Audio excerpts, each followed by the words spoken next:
Welcome back to another episode of Science of Sports with Dr. Kenda. I'm chilling here with Mikey DiPietro, and we're just making some coffee.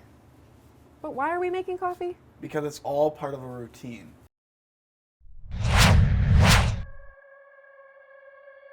It starts with a coffee. Okay. And then yeah, what happens after the coffee? You grab the coffee. Yep. And then usually there's about three drinks with my number on it in here. Okay. One every period. Every time I come in the room, make sure I drink that. Yep. And then usually I'll make my way to the room. I'll grab all three of my sticks. I'll put two in the hallway before I even start taking my third for the game. Then I'll start untaping it all. I usually start with the back of the blade to the toe. Then I'll start taping it, and I'll put it in a specific spot in the room. Nobody touches it.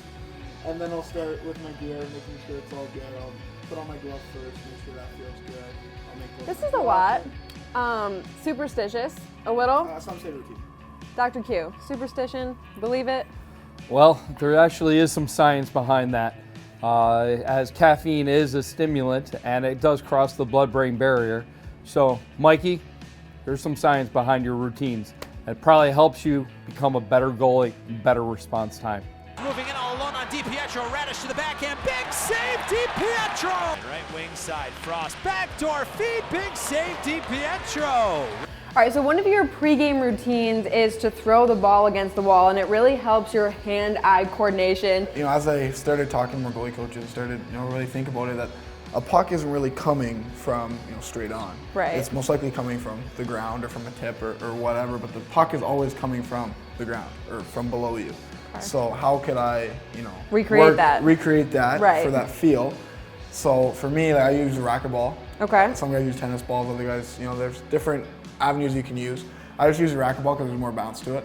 It comes off faster, it comes off the wall faster, and it's smaller, so it forces you to really focus and to obviously catch it. And I'd love to hear, Dr. Kenda, your perspective on how that helps Mikey get ready for a game. Sure, Mike, when you're preparing to set up for a game, obviously all sensory input is most important to you. You ever see one of those movies where everything just goes into slow motion and you hear all the different movements that are going on in the movie? For sure. Is that pretty much how you feel? Yeah, exactly. Try to slow it down. Sometimes the game's a little fast, so anytime right. you can slow it down is nice. You can focus on something, whether it's that shot coming to you, all else doesn't matter. And essentially, that's what you're doing when you're practicing this. Can you tell us a little bit about the visualizations that you do when you prepare for the game and when you actually put on your mask? Yeah, for sure. Anytime I'm in my crouch or I have some time to myself, I'll close my eyes, put a towel over my head, just bring my center focus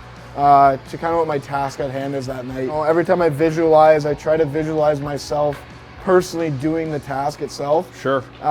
Then let's say watching myself do it. When I visualize, that makes sense.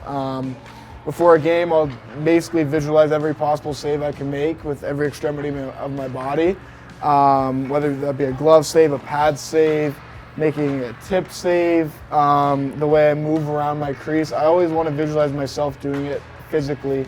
So how important is the mental side as just as much as the physical side is? It's very important. This is the epicenter of high-functioning activities, whether it's preparing to give a speech, as the president and all these candidates are doing now, whether it's beginning to do a surgery, as I do the same thing before the surgery. I will literally close my eyes and do the operation.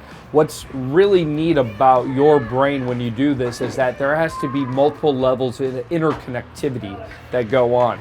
His cerebellum, which is in the back of your brain, will light up to connect to the frontal lobes, which will light up to connect to the thalamic and cortical spinal tracts throughout the brain.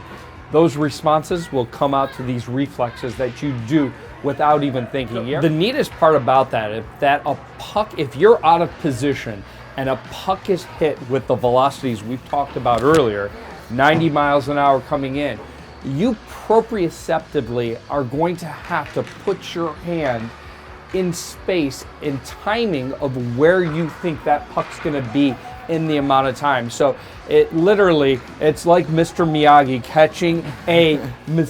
catching one of those flies with chopsticks. Except for in this situation, it's not just a calm pattern, it's a very high level stress and activity. Well, it also brings us back to my routine, and when I do the ball on the wall, I make sure the ball is coming from the ground because the puck's coming from an angle.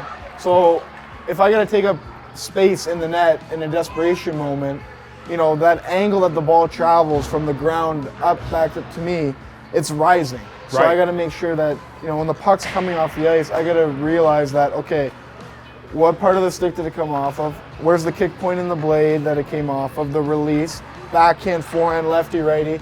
So for me to make those reads and to make sure the puck's coming on the correct angle, and it gives me the best chance to make that save. I think it translates back to, correct me if I'm wrong, but the routine that I do, the ball off the wall, learning that, the trajectory it takes to get to me and understanding that and kind of implementing it in a scrambly situation. Perfectly stated.